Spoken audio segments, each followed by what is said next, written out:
आमच्या मामांच्या चिरेबंदी वाड्यात एक ऐसपैस माझघर असायचं. सगळेजण त्या माझघराला माळी म्हणायचे, तर आम्हाला पण तोच परिपाठ. तिथं एक मधोमध अशी दरवाजापाशी उभी भिंत, पलीकडं धान्याच्या कणगी, समोर वरती उजेडनं वारा देतेलं लख्ख सानं, पलीकडे एका मातीच्या चबुतऱ्यावर देव मांडलेले, मध्ये आमची अंथरुणं पांघरुणं ठेवलेली घडवांची, पलीकडं 2 जाती रोवलेली, आणि मधल्या खांबाला टेकून बसताना वर खामनीवर तेवलेला दिवा, म्हणजे गच्च तेल भरून ठेवलेली मोठी पणती. तर हा दिवा रात्रभर जळायचा, कोणाला पण सोबत करीत असायचा. सामान सुमान पुढं ढकलून माळीचं दार लागलं की आतून आजी आडना घालायची, आणि मग आम्ही तिथे निजलो म्हणजे जवळ बसून गोष्टी सांगायची. त्या नादात आम्हाला नीजबाई कधी घेरायची त्याचा पत्ताच नसायचा. मध्यान्ह रात्रीला मग माझी आई आणि आजी त्या दिव्याखाली खांबाला भिंतीला पाठ टेकून बोलत बसायच्या. लई वाढूळ त्यांचं संभाषण चालायचं. त्यावेळी त्यांचा आवाज कानावर आल्यागत वाटायचं, पण बोलणं कळायचं नाही, गरजही नसायची. पोटभर जेवलेले आम्ही डाराडूर निजलेले असायचे. पण परवाला आम्ही मामांकडे गेले तर आमची काशीन मी तिथं बोलत बसलेलो. इकडच्या तिकडच्या गोष्टी निघालेल्या. पलीकडं आजी आणि आमची आई उशाला घोंगडं घेत निजलेल्या. तर कशावरून तर विषय निघाला की आत्ताच्या राज्यात कोणाचं कोण ऐकत नाही, कुणाचा पायपोस कोणात नसतो. त्या कारणानं काळीज फाडून टाकणारी गोष्ट घडली तरी कोणालाच फारशी फिकीर वाटत नाही. तेव्हा हे असं का व्हावं? काय कारण? कुठं गेली माया आणि आगत? असल्या प्रश्नांची भेंडोळीच्या भेंडोळी धावून त्या दिवशी पुढे यायला लागली. तशी मी काय म्हटलं, काशे आपली मावशी अशी कशी मेली ग उगच उगच? तर काशी म्हणाली, मेली अशीच, बरं झालं गेली, सुटली एकदाची. असल्या जगण्याला कोण विचारतो ग? काय झालं ग? मी पण चौकशी मांडली. तर तिनं काय म्हणावं? घरात कोणतरी तिच्या संग बोललं का तिला कुणी नाहू माखू घातलं, खा पी म्हटलं? का जगाव ग मग तिनं? आणि कोणासाठी सांग ना. म्हणजे ग? तिच्या बोलण्यावर माझा विश्वास बसेना. नाही पण असं कसं ग? असं म्हणून मी तिला जरा ठासूनच विचारलं. नाही खुल्लम खुल्ला बोल सगळं, तर उलगडा होईल काय? ऐक मग, नीट कान दे. काशीनं मला चिमटली. दिवा साक्षीला आहे असं म्हणाली. आणि मग तिनं केली की सुरुवात. काय केली सुरुवात? तर पहिल्या दुसऱ्या वाक्यालाच माझी कंबर बसली. खरं ना, मावशीच्या थोरल्या लेकानं तिचा अंगठा उठवून घेत सारं घरदार आपल्या नावचं केलं ते केलं, आणि वर तिला चालती हो म्हटलं. म्हणजे असं कुठं असतं काय? ऐकल्या गोष्टीनं माझ्या तळपायाची आग मस्तकाला गेली. तशी मी दात ओठ खात काशीला खडसावली. नाही पण तू कुठं होतीस ग एवढं होस्तवर? त्या उपर तिनं मला दामटली. आवाज पहिला खाली कर, मग बोलायचं. त्या सरशी मी पण नरमले आणि म्हटलं, नाही खरं खरं सांग काशे, काय झालं ते मला कळू दे. त्यावेळी मी आपल्या मामाकडं आलेली इथं. आईच्या आत आणि माझ्यात 5-10 कोसाचा अंतर. कंटाळा आला होता तर राहिली 4 दिवस. तशी कुणीतरी ही बातमी आजीच सांगून टाकली की आईला एकाएकी खूळ लागलंय म्हणून. बापरे. आणि मग मग काय, आजी संगट आम्ही सगळीजण तडा तापडीनं निघालो. तर वाटेतच कळलं की आई मेली म्हणून. आता गेलो हडबडून, आणि आजीनं फोडला की हंबरडा तिथंच.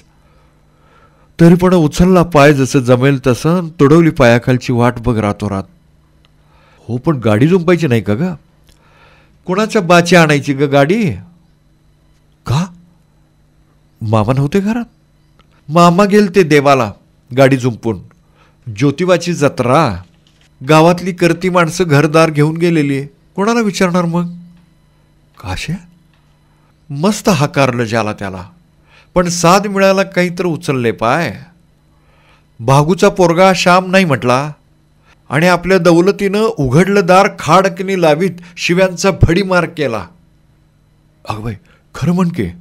मग काय खोटं बोलतेय काय मी, का प्रवचन मांडले ग मी? बरं बाई सांग. स्वतःच्या लेकानं पैक्या पै आईचं नरडं दाबायला उठून अंगठा घ्यायचा काय मावशीचा? तिला सगळी धनदौलत बाबानं दिली लिहून नवं. मग ह्याचा काय का अधिकार?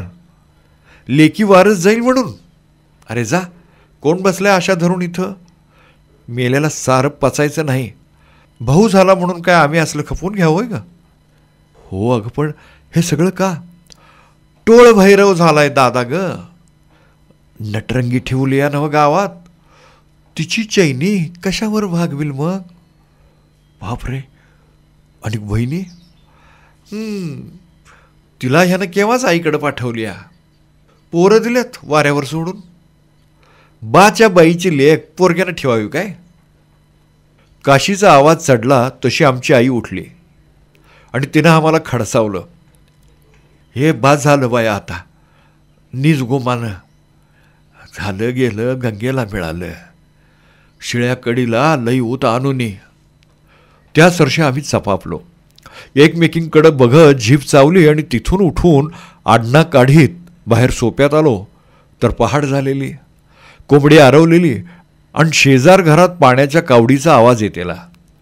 तशी मग तोंड धुवून चहा केला. खराट्यानं अंगण लोटलं, सडा रांगोळी झाली. तेवढ्यात आजी बाहेर येत आम्हाला बघून चुलीतली राख परातीत भरीत भरीत बोलली, माझी लेक गेली ती गेली. तुमचं वर रामायण कशाला ग सोद्यानो? आम्ही बोललो नाही. काशीने मी खुंटीवरची लुगडं चोळी घेत मळ्यात जायचा बेत केला. म्हणताना आजीला उत्तर दिलं, नाही मळ्यात जाऊन येतो का आम्ही? पण ती काही बोललीच नाही. म्हणताना आईचा आवाज आला, झाला एवढा खेळखंडोबा बाद झाला. हिरीत पवाय बिवायचं नाही बरं का. तशी दात खिळी बसल्यागत आमची तोंड झाली गप. आम्ही पुन्हा माळीत येऊन निजलो. ही बघा गा, गुमान ताक करायचं आणि दारा काढायच्या. आजीनं वरच्या पट्टीत अशी भाषा केल्यासरशी आम्ही उठलो. मामी गावाला गेलेली तर ही सगळी कामं वेचायला पाहिजे होती. डेरा घुसळीत उभ्या रवीनं ताक करायची मला सवय नव्हती. पण मला हे काम जमलंच पाहिजे असा आजीचा आग्रह होता म्हणून जीवाचा निर्धार केला. स्वयंपाकघरात गेले. शिक्यावरचं गाडगं खाली उतरलं. दह्यावरचं सायटं काढून एका तवलीत घेतलं. दुसऱ्या कासांडी दही लावलेलं तर ते भिंतीतल्या कपाटातून बाहेर काढलं. सायट्यासकट ते दही डेऱ्यात ओतलं. पाण्याचा हपका मारला. रवी दोर सोडले. रवी धुवून घेत डेऱ्यात सोडली आणि भरारा घुसळून मांडलं. तेवढ्यात काशी एका म्हशीची धार काढून आली आणि गाईच्या धारेला तिनं आईला जा म्हटलं. एव्हाना दारात वासुदेव आला होता आणि त्याला 2 आणे देत मामा म्हणत होते, उद्याला ये शेतावर, बायलीभर जुंधळं देईन. होय बराय बराय. वासुदेव सुखावला आणि बोलला, नाव काकू बऱ्या आहेत ना व. घराला केवढी शोभा त्यांच्यामुळं. खामनीतला दिवा त्यो पाजळावा लईन दे. वासुदेवानं हाळी घालीत आजीला दारातूनच दंडवत घातला आणि तो निघून गेला. त्या बाबानं आजीला दिलेली ही खामणीवरची दिव्याची उपमा मला फार आवडली. आजीचं लक्ष सगळ्या घरादारावर, तिचा आधार सर्वांना. कोणाचं कोणतं एक चुकलं तर बोलणार ती. तिला पण वावगं खपत नाही. म्हणून ती रागावली तर कुणी मनावरही घेत नाही का तिचा राग पण करत नाही. उलट ती घरीदारी प्रत्येकाला हवीच असते. आमच्या आजीची हिंमत दांडगी, ताकद मोठी. कोणाला कधी भीक घालायची नाही का कोणाचं काय वावगत चालवून सुद्धा घ्यायची नाही ती. मध्यंतरी ती शेतात एकली होती. कोळी वांगी तोडून आणायला गेलेले तर तिथे भला दांडगा साप अवचितच फुसफुसत आला. त्यावेळी हिनं काय करावं म्हणता, हातातल्या काठीनं बहादरणीनं त्या सापाला असा चेचला म्हणताय की काही विचारू नका. बरंच्या बरं हातात काठी घेऊन हिंडायची तिला सवय, नाहीतर केवढं जीवावर बेतलं असतं ना. तिच्या जागी आणखी कोणी असते ना तर हाकारे घाली सारं रान दणानून सोडलं असतं. बाई माणूस म्हणून आजीनं कधीच कशात माघार घेतली नाही. पण तिला तोंडच फारो. ज्याच्या त्याच्यावर आग पाखडील खुट्ट झालं आणि आपल्या मनाजोगतं होस्तोवर प्रत्येकाला वटणीवर आणेल, म्हणजे आपलीच तर राहील. तशी ती फार जिद्दीची. सगळी शेतीवाडी तिनं स्वतः पाहिली आहे. मामा लहान होते तोवर नांगर चालवला, कुळव धरला, पेरणी केली, मळणी केली, रान राखलं, रात्री अपरात्री जाऊन. भारी घट्ट कासोटा तिचा. तिचं नाव काढायची कोणाची टाप नसायची. माझी आई, मावशीन, मामा एवढी 3च पोरं तिला. लहान वयात बाबा गेला तर दिरा भावांनी लई दमवलं. नाही ते आळ घेतले तिच्यावर. पण हिनं ढम्म म्हटलं नाही. बघितलं सुरुवातीला नमतं घेऊन आणि जीवाचा धडा करीत वाटणीच मागितली. तिला तिच्या भावाचा मोठा आधार. गावातल्या करत्या माणसाला तिनं चवडीपुढं गोळा करून माझं मला येगळं राहायचं हाय असं म्हणत घराचीनं शेताची वाटणी करून घेतली. लागलं चांगलं वर्ष 6 महिने वाटाघाटीला, पण तिनं आपला हेका चालवला. सासूचं दिराजावाचं मन मोडलं नाही. उलटसुलट बोलून पण त्यांच्या मुठीत ती राहिली नाही. आपला जीव सदाशिव अशी आजीची अक्कल. मी माझ्या घरची अशी तिची हिंमत. असेल मनगटा जोर तर बघीन करीन सारं बिनघोर अशी तिची मनोभावना. बिचारीनं लई कष्ट केले. स्वतःची कच्ची बच्ची लई जिद्दीनं सांभाळली. ह्या मुलाला बाप नाही अशी जाणीव तिनं होऊच दिली नाही कोणाला. एवढी हिंमत धरून वागली ती. भरारा पडेल ते काम वेचले. एकदा हिला एकलीला बघून उभ्या पिकात चोर शिरला तर हिनं पुरुषागत तोंडात शिट्ट्या मारून मळेकरी गोळा केले आणि स्वतः लाठीकाठी जोरात फिरवून त्या चोराला मुद्दे माला सकट पकडून असा बदडलाय म्हणता की बास. आणि हा चोर कोण म्हणाल तर निघाला तिच्या लांबच्या दिराचा ल्योक चंदर. लई वांडपोरग, मुलखाच द्वाड, पण आला काकूची खोडकी काढायला आणि झाला की जन्माचा जायबंदी. शेतात जमल्या मळेकऱ्यांनी त्याला असा ठोकला आणि असा भिरकावून त्या तिकडे फेकला की पाक चिमली त्याची पायाची हाडं.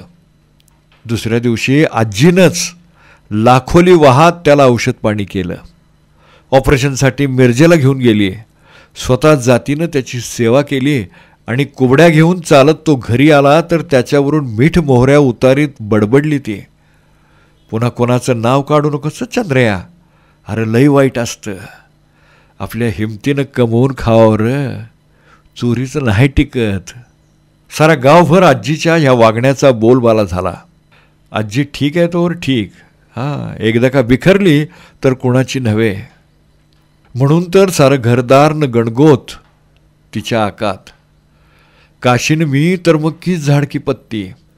अहो तिचा नुसता आवाज वाढला तरी सगळी लटलट कापत्यात. तर खरं ना, खरं सांगू का, ती आहे म्हणून आम्हाला उजेड आहे, नाहीतर कोण विचारतो. खरंच की.